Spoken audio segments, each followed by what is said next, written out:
নমস্কার বন্ধুরা, আমার চ্যানেলে আরও একটা নতুন ভিডিওতে আপনাদের সকলকে স্বাগত জানাই। আজকে সকাল সকাল ঘুম থেকে উঠে আমার গোপুসোনাকে দর্শন করে দিনটা শুরু করলাম। আজকে শ্রাবণের প্রথম সোমবার, সেই জন্য আমার ভোলেনাথের নামে উপোস করব। তবে মায়েদের তো কোনো দিন ছুটি হয় না। আজকে সকাল সকাল রুটি আর আলু ভাজা করে তারপর রুটি ওইদিকে প্রায় হয়ে গেছে, আর অন্যদিকে আলু ভাজাও হয়ে গেছে। আর ওইদিকে আমার ছোট্ট বাবানের জন্য জল গরম বসিয়েছি, জল গরমটাও প্রায় হয়ে গেছে।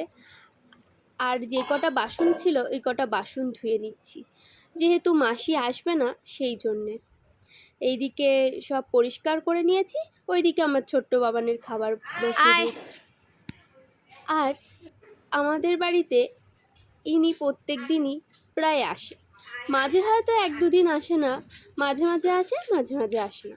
যেই দিন আসে না সেই দিন আমাদের ভালো লাগে না, আর যেই দিন আসে সেই দিন মনটা ভালো হয়ে যায়। এই যে ওনার জন্য রুটি রেখে দিই মাঝে সাঝেই, রুটি আর কলা দিয়ে ভয় লাগে ওইদিকে আমার কাকি শাশুড়িও বিস্কুট, তারপর আরও কি কি নিয়ে গেছিলো, আলু এইসব নিয়ে গেছিলো। তারপর ওনার সাথে কিছুক্ষণ সময় কাটিয়ে ওনাকে বললাম যাও বাড়ি চলে যাও, আবার পরে এসো। আচ্ছা, আর কিছু এই যে রুটি, যা চলে যা। তারপর ঘরে এসে ঘরটা মুছে নিলাম। ঘর মুছে স্নান করেই আমার গাছের থেকে এই গোলাপটা নিয়ে ভোলেনাথের জন্য নিয়ে যাচ্ছি। এখন পুজো করব।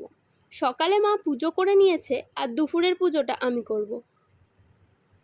মা সকালে ভোলেনাথকে পুজো করেছে, আর আমি এখন স্নান করিয়ে সুন্দর করে ভোলেনাথকে সাজিয়ে নিয়েছি, সাজিয়ে তুলেছি। তারপর পুজো করে প্রসাদ নিয়ে নিচে চলে আসছি। এবার নিচে এসে আমার গোপুসোনাকেও সুন্দর করে পুজো করে নিলাম। আর বিকেলবেলায় দেখতে দেখতে সন্ধ্যা হয়ে গেল। আর বিকেলবেলায় আমি এখন যাব আমার ভোলেনাথের ঘরে পুজো দিতে। রাতের ভোগ নিবেদন করব, আর সন্ধে আরতি করে তারপর নিচে আসব। যেহেতু গোপুসোনাকে 3 বেলা ভোগ নিবেদন করতে হয় আর অনেক যত্ন করতে হয়, যেহেতু গোপুসোনা অনেক ছোট, সেই জন্যে গোপুসোনাকে নিচের ঘরেই রাখা হয়।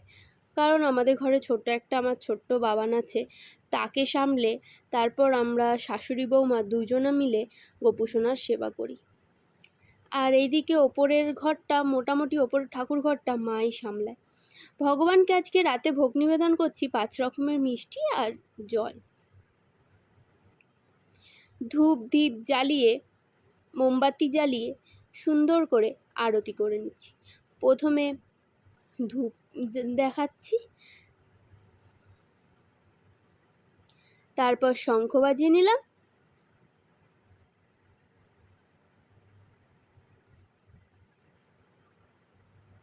এবার একটু আরতি করে নিচ্ছি।